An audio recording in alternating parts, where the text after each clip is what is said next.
And I'm a curriculum developer at Ozobot.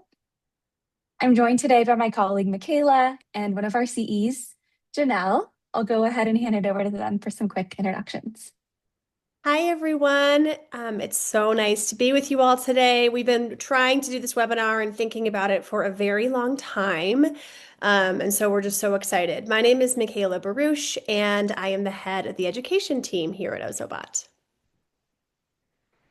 Hey, my name's Janelle Mazadix. I am a middle school technology teacher in Michigan, and I've been using the Ozobots since I taught in Virginia, probably about 7 years ago, and I just love them. They work great for elementary and middle school and high school, and I'm here to share how I've integrated them into my summer camps.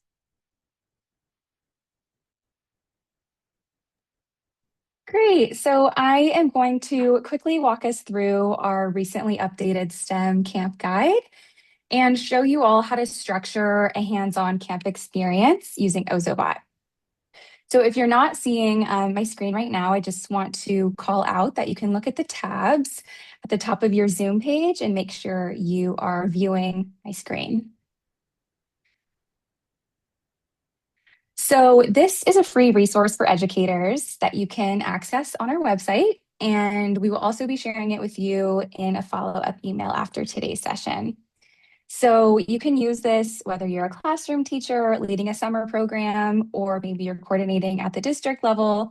This guide is really just to help you feel confident launching a camp that blends both coding with creativity and collaboration. And there's many ways that you can use this guide. So you might be, creating a fully Ozobot-centered camp, or if not, you can always just pick and choose the lessons and the products that will help you enhance your existing camp and your theme that you already have. But you'll see it's a very flexible framework. You can take what we've given you and create a week-long camp. You can add them to your theme or even just break some of these activities up into stations. And it's really just made to help you make planning be simple. So you'll see there's direct links to all of the resources, the lessons, the pacing guides, and even the products. So you just have everything that you need just in one place. So we can get started with the materials that you'll need to facilitate these lessons. Of course, at minimum, you'll need an Ozobot, your charging setup, and paper and color code markers. And then if you plan to also teach block-based coding, students will need a coding device, such as a laptop or Chromebook, and that will be so that they can access Ozobot Editor and or Blockly.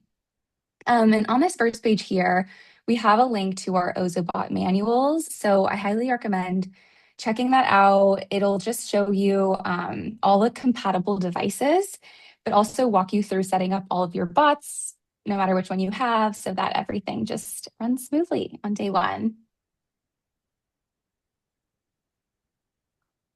So everything beyond what I just mentioned is an optional enhancement.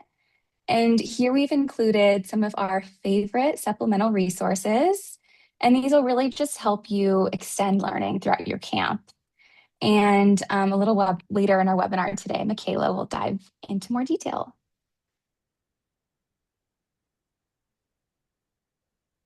Okay, facilitator training. So to ensure that your camp is a smooth and successful experience, we do strongly recommend that your facilitators complete training in advance. So we do offer a few options of virtual professional development, and they're self-paced.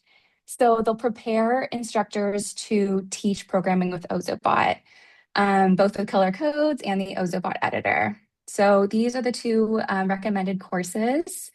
The first really just helps you learn how to integrate color codes and computational thinking.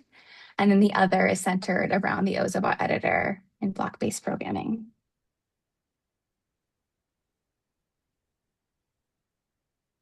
Okay, now we can dive into the curriculum and just some tips on getting started.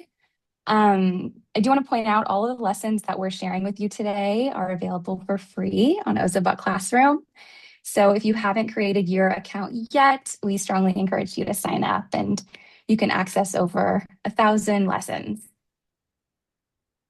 With getting started, we know sometimes your students might come in with a ton of coding experience, or even they have used Ozobot before, but others might be brand new.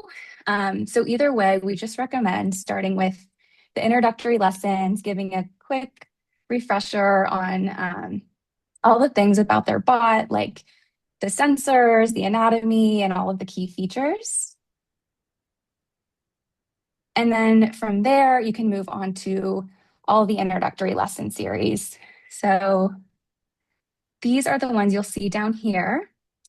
When you click into the links, you will see a lot of lessons. And I want to call out that you definitely do not need to complete every single one, but instead think of them as like a curated menu of options that you can choose from to best fit your camp structure.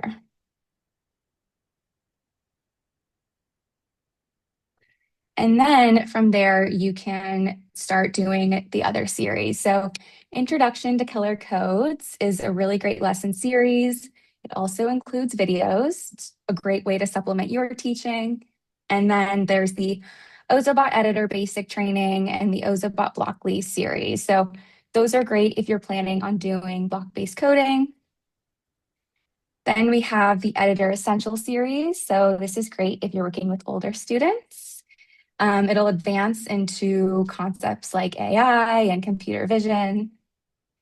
And then the last one here, this is a great link. It links out to all of our Ozobot vertical pacing guides. So this is for elementary, middle school, high school, both Ari and Evo.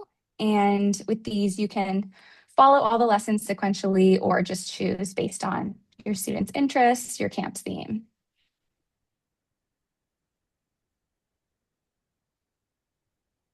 Okay, so then it dives into the table of contents, which as you review it, you can see that the lessons are grouped by theme. And then when you go into all of the lessons, you'll see that they're grouped by grade level. And then we've also included the duration, the coding method, and the compatible robots, just to make it easy for you. So the first set of lessons is color codes and RE app lessons. So these just include our best of the best, most popular color code lessons. And it also includes the RE app lesson. So those will use the bot's interactive touchscreen alongside color coding.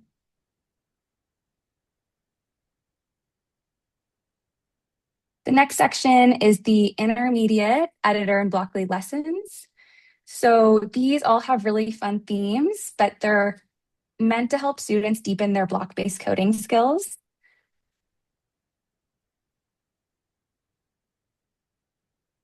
And in these ones, your students will learn about things like conditionals, loops, variables, sensors, and so much more. The next set of lessons are our cybersecurity lessons. These were actually developed in a partnership through cyber.org. And these lessons will focus on digital citizenship and internet safety.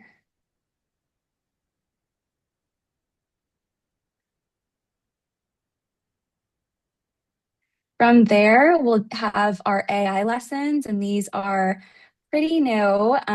These really help you to introduce artificial intelligence in both like an age-appropriate and standards-aligned way. And we have 3 types of lessons here. The first is covering large language models and how to train them. The second is about AI ethics.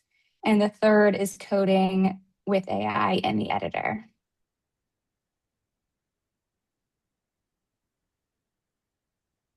We also know space is one of the most popular camp themes. So we've added all of our solar system and space lessons.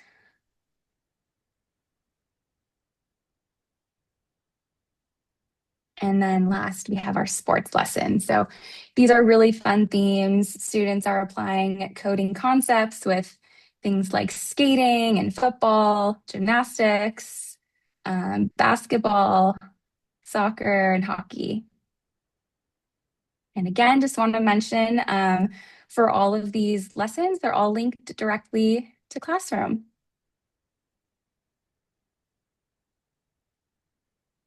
And with that, I'm going to hand things over to our CE, Janelle, to share about all of her wonderful insights. Thank you. All right, let me go ahead and share my screen now with you guys.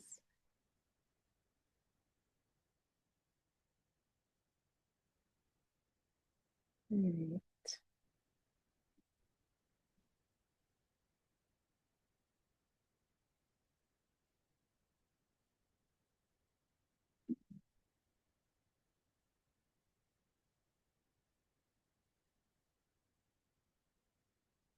Launch this.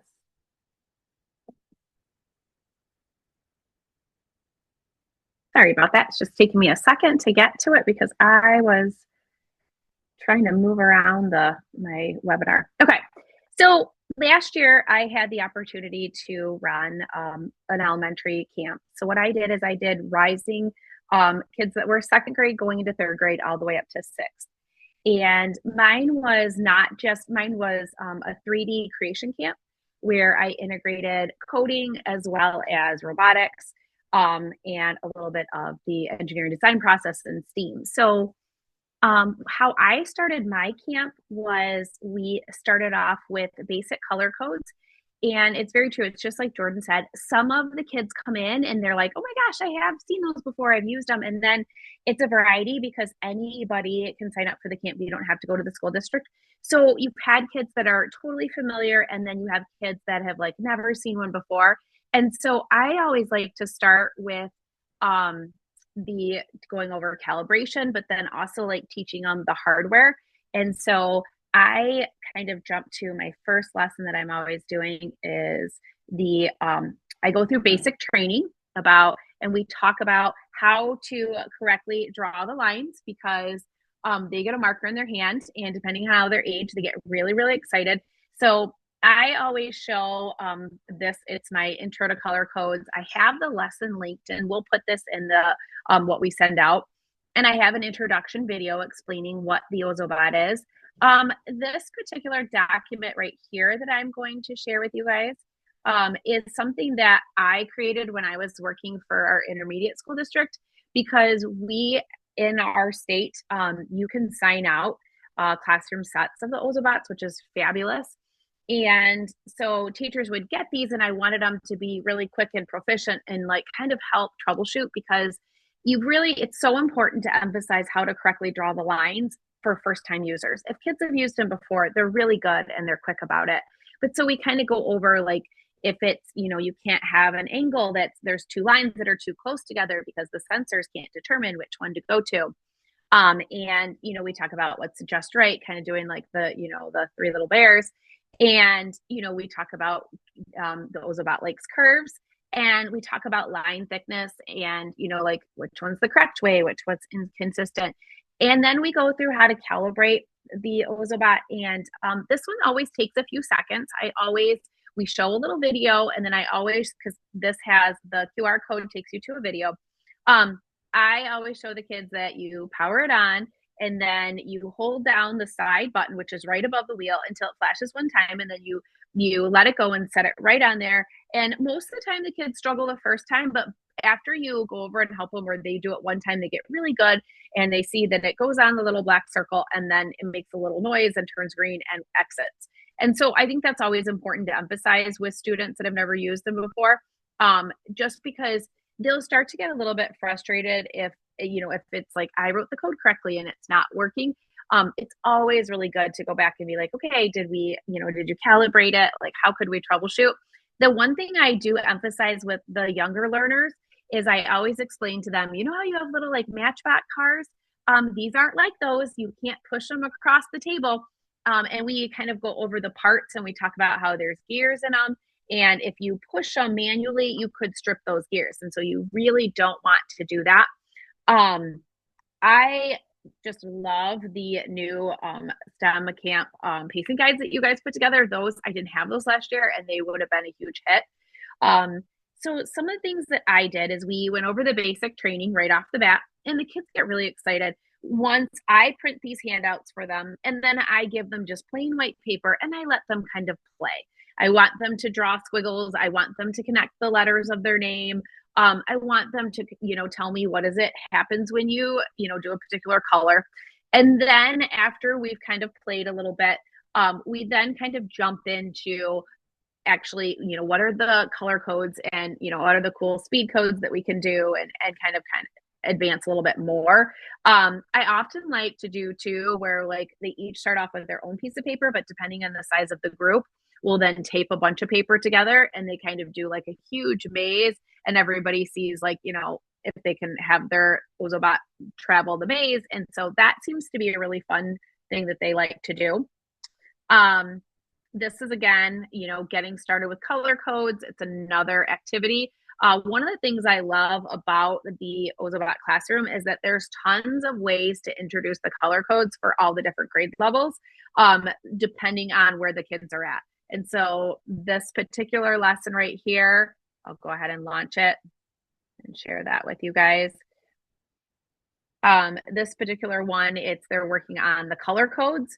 And so before it was just doing a straight black line. Now we're starting to reference the color sheet and we're going to actually, go over how do you correctly fill in the boxes. And then we explain how you have to have a black line on each side and just kind of go over some basic troubleshooting. So this right here, the introduction to color codes, special moves and win, is always a big hit because their two favorite moves are the tornado and the, what's the other one? It's the tornadoes, the back walk.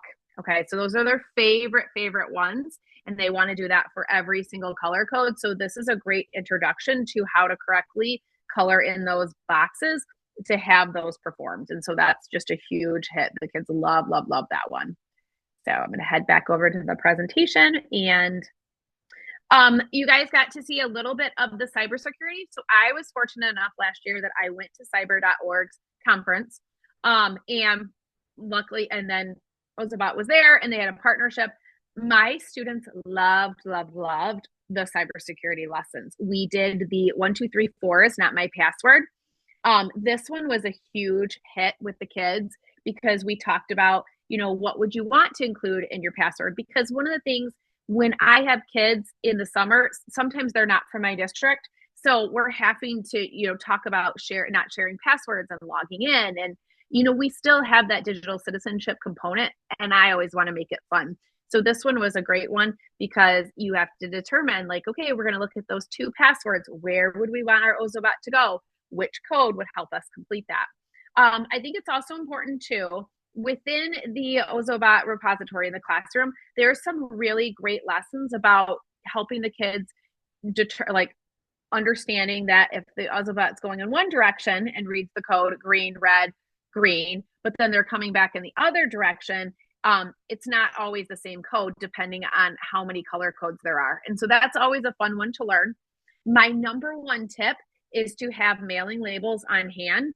There's no easier way to fix a broken code than to put a mailing label over top of it, a white one, and have them rewrite their code. And so that one really goes well. This one right here is a lot of fun with a big group because it's not only is it going over color codes, but it introduces sequencing. So you have the story right here, and I'll share that out that you read. And it says, read the sequence of events, then program the Ozobot to complete the events in order to move through the maze. And so your first task is Ozobot was hungry, so it went to the kitchen and gobbled down some cookies. And so when you go back over to your maze, you are then, you're going to go over to where you're starting. And so here's your start right here. So you have to determine what code am I going to write to get to those cookies. And then when you get to the cookies, then you're going to want to gobble them up. So then the lesson plan thoroughly goes through, like you would explain to them, well, if you're going to gobble them up, then you would want to go fast. And then like right here at this number 1, you would want them to turn because they need to get to the cookie. So really a great lesson, but definitely have the little mailing labels on hand to kind of switch back and to help the kids that are struggling. So that one's been a fan favorite. I've done that one with high schoolers as well, or middle schoolers, I'm sorry, and they really enjoyed that one. This, they have a ton of math lessons, and I think that was kind of the eye opener for a lot of teachers when I was teaching elementary, was that they thought, well, that's just computer science or that's just coding. I don't teach that. And I was like, no, there's great resources. If you are working on division right now, like, why don't we do this? And it will be fun. And so I had the opportunity to work with an elementary, a kindergarten a couple years ago, and we did some math, and they absolutely loved. We weren't doing division in kindergarten, but the math resources are top notch. And so this one right here in particular is great because as they start to solve the math problems, there's always going to be a remainder. And so your remainder is what then determines what color code. And this is one where you really have to emphasize, okay, when you're going to color that in, it's so important that, like, for this particular, like, blue, green, red, well, you have to make sure which way your Ozobot is traveling. So don't start coloring right here if it's coming from this direction. And so that's really, really helpful when you talk about, like, those computational thinking skills and breaking down the problems and figuring out, okay, I always like for my kids before they start coloring, because they get so excited, I have them go and in pencil write the color codes above the little boxes. So we do that instead of just having them go full force. And so they'll literally just go and do, like, the B for black. I think actually that one I think we do like BK, and then for blue we do B, and then green, and then R. So that's really, really helpful with the kids to kind of save time on how many stickers you're going to need. So that's a fan favorite. So my students this year that I had a small group, and I had some fifth graders, I had some second graders. They loved the Ozobots, but they got to a point where they're like, okay, we've done the markers, like, can we code these? And I was like, well, yes, absolutely. So I was fortunate that I had iPads with me, but they work great with the Windows PCs. They work with the Chromebooks. And this particular lesson was a really cool one, because even though it's who can find the pot of gold, I did it in the summer and it was great, because actually what they need to do is they have to put their Ozobot on the track, because they're then determining what code. So you send the code to the Ozobot. So you go to their editor and you transmit this code. Like, they give you the code in the lesson, and I just put it in my Google Classroom. And then the kids literally have to put their Ozobot on the course, and then they have to determine. So, like, right here, it says break the code.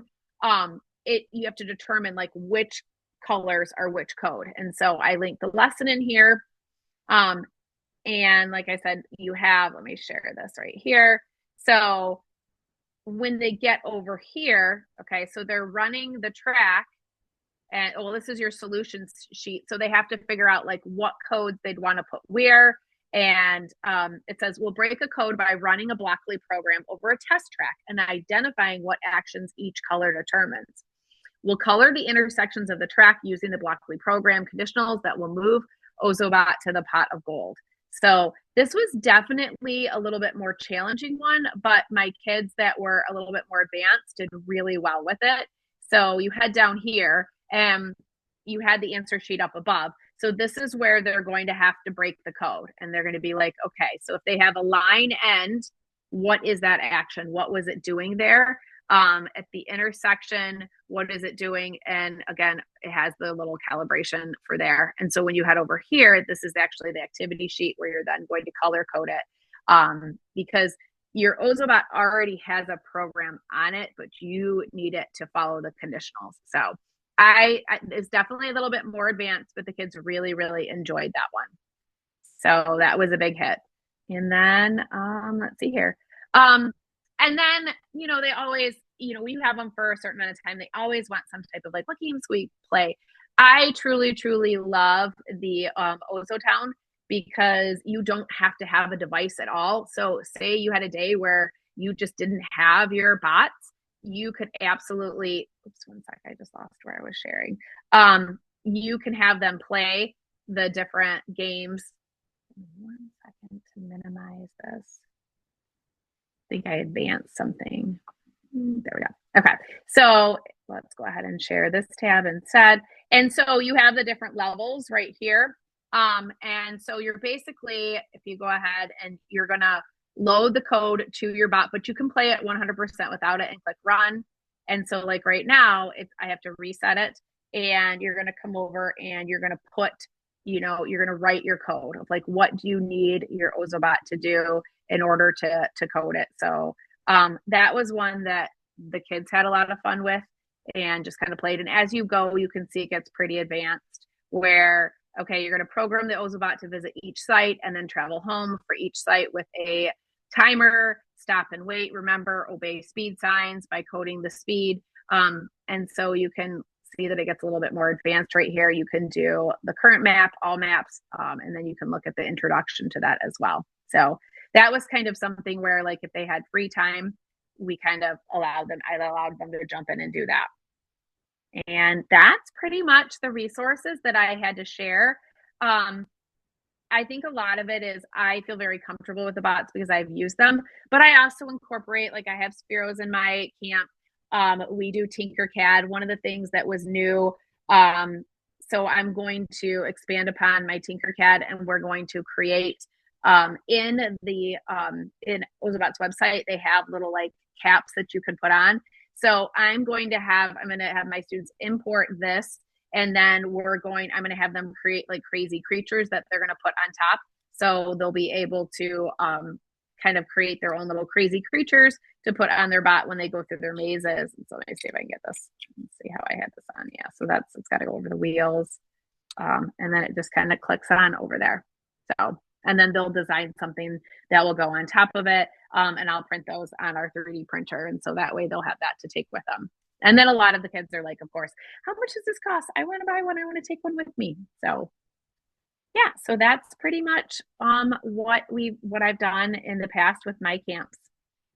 And I'll let somebody else take that over. Thank you so much, Janelle. It is, I think it's one thing to hear from the Ozobot team, but it's just so wonderful that folks can hear from you and your years and years and years of expertise. And so we're just so appreciative.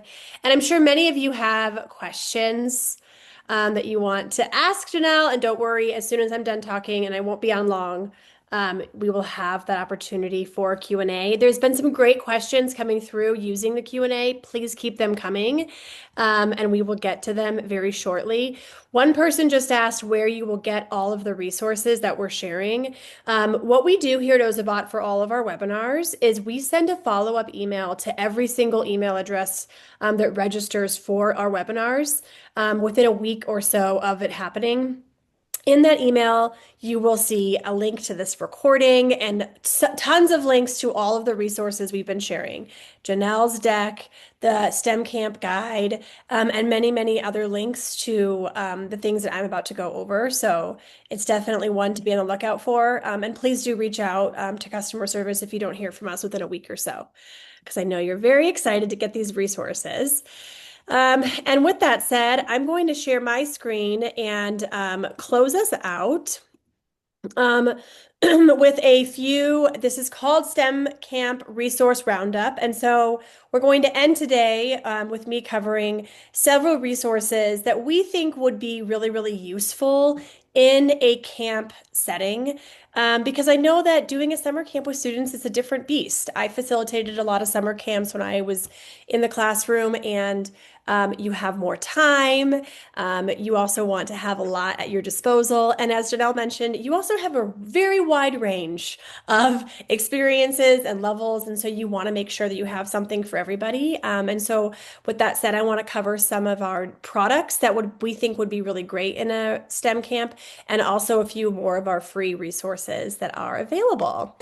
And so I want to start with our engineering kits. I'm hoping if you're here, you're at least somewhat familiar with these kits. They are a new product that we have released this year. They are hands-on design experiences, and they're built around the engineering design process. So with these lessons, students are presented with a real-world problem, and then they actually design a physical solution, and that solution involves Ozobot. and they test their solution and then they improve it. So the focus with these is really on building, on iteration, on problem solving. There's coding involved. Coding supports the design, both color coding and block-based programming. And the heart of the experience is really engineering. And so where these really fit into a camp setting, I think they work really well because they're incredibly active and collaborative. You can choose to have students each build their own design. You can have them work in partnerships. You can have them work in whole groups. There are tons and tons of different lessons and builds. There's 30 in the K2 guide alone. And you can choose the ones that fit what you're trying to do the most. Some are really great for collaboration and others are better for individual work. And the other great thing is that there really is not one correct solution, which means that groups can approach the exact same challenge really differently.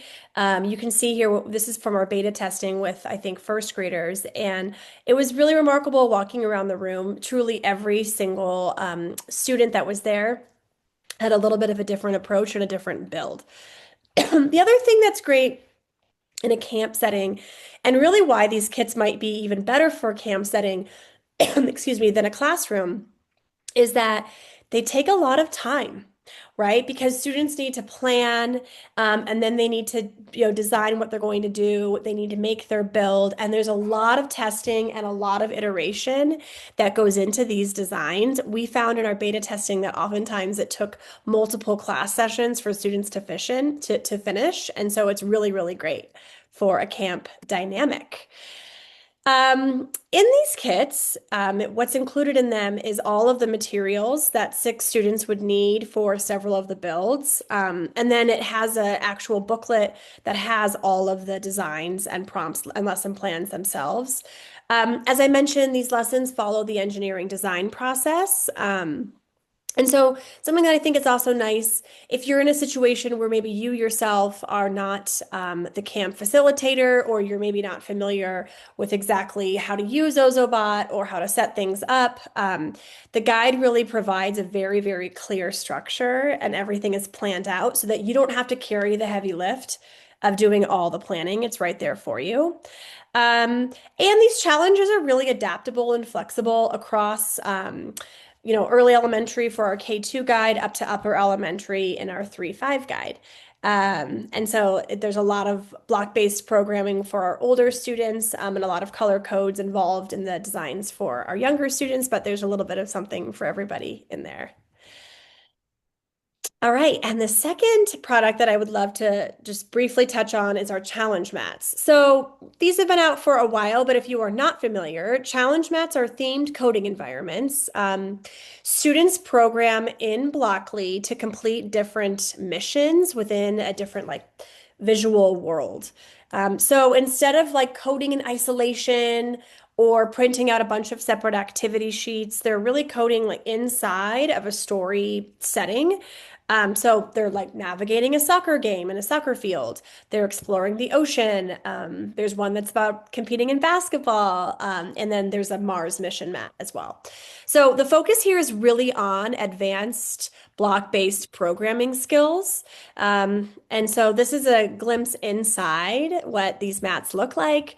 So what's nice about using these in a camp setting is that they do kind of create a shared focal point for groups. Students can kind of gather around the mat and work through missions together. We really created these they're intended for some group work, anywhere from 2 to 4 students in a group. And they come with some challenge cards for pretty quick sessions, or you can run the full sequence of the scaffolded lessons that we have available on Ozobot Classroom. They also work, again, really well for students who have different levels of coding experience, because there's a lot of built-in entry points for students who are beginners, but there's also extensions added in there for students who are well on their way into block-based programming. So this is what's included in these mats. So each challenge mat has the 32 by 24-inch neoprene mat. The mat rolls up really nicely. It stores really well, and it's designed to fit on like a standard classroom table. And then there's some theme-specific paper accessories that integrate really well into a lot of those challenges that are done on the mat. We have some Blockly Basics cards that are included in there because, as I mentioned, there's challenges designed to introduce programming skills, and then again, we have challenge cards included for more of that open-ended, challenges for students to do together without a little bit less of guidance. And then again, there are 4 scaffolded lessons in Ozobot Classroom per theme. I would say these are best for upper elementary and middle school just because of the level of programming that is involved. But I also think that there are a lot of early elementary school students who would definitely be up for the challenge of the challenge mats, again, especially in a camp setting. So now that I've covered those two, there's a few other free resources that I want to point out and specifically show you how to navigate to on our website. So our website is ozobot.com, and under the educators drop-down menu, you can find several different educator offerings that could be really helpful resources for summer camps as well. We've said it before, we'll always say it. All of our content is free, and there's a lot of it, and we're really proud of both those things. But at the same time, we know that having so many options can make it harder to quickly find exactly what you need. And so that's why Jordan and I, our team, recently updated our pacing guides. And they're really designed to curate and organize our strongest and our favorite lessons by grade band so that you can really see some aligned and intentional pathways for students in one place instead of kind of trying to sort through everything on your own. And Janelle pointed out that we have a lot of content integration lessons as well. On the pacing guides, you can find those content integration lessons that are aligned to each grade level. So if you're facilitating a camp with a lot of students around the same grade band, I would definitely recommend checking those out because, again, those are curated for you by grade band. And along those same lines, we know that AI is a really hot topic in education right now. And so in that same section of the website, you can also find our AI lesson matrix, and it organizes all of our current AI content by grade band. AI is very complex, and we also know that there's a lot of interest for students to learn about these. I want to say that our goal with these lessons is not just to introduce the tools and have students interacting with AI. We really wrote these lessons so that students understand how AI works and how it's used in real-world contexts. And of course, these lessons integrate Ozobots as well. And I also want to say that our AI content is ever evolving. We will be constantly adding to this matrix. So keep checking back for more lessons that are aligned to the grade band that you want to teach. And if you are new to our AI content or like just beginning to explore it, I would really encourage you to watch our October webinar, which is on our website. That is the webinar where Jordan and I walk through these resources in depth. We talk a lot about our approach to AI learning and why we wrote the lessons in the way that we did. And those lessons use both Ozobot Evo and Ari. And again, I think that they would be great in a summer camp context. Okay, so we are at the end of our resource sharing, and we just thank you so much for joining us today. Thank you again to Janelle for being here and presenting. And we will make sure to send out that follow-up email to all of you with the resources linked. I'm going to go ahead and stop the recording.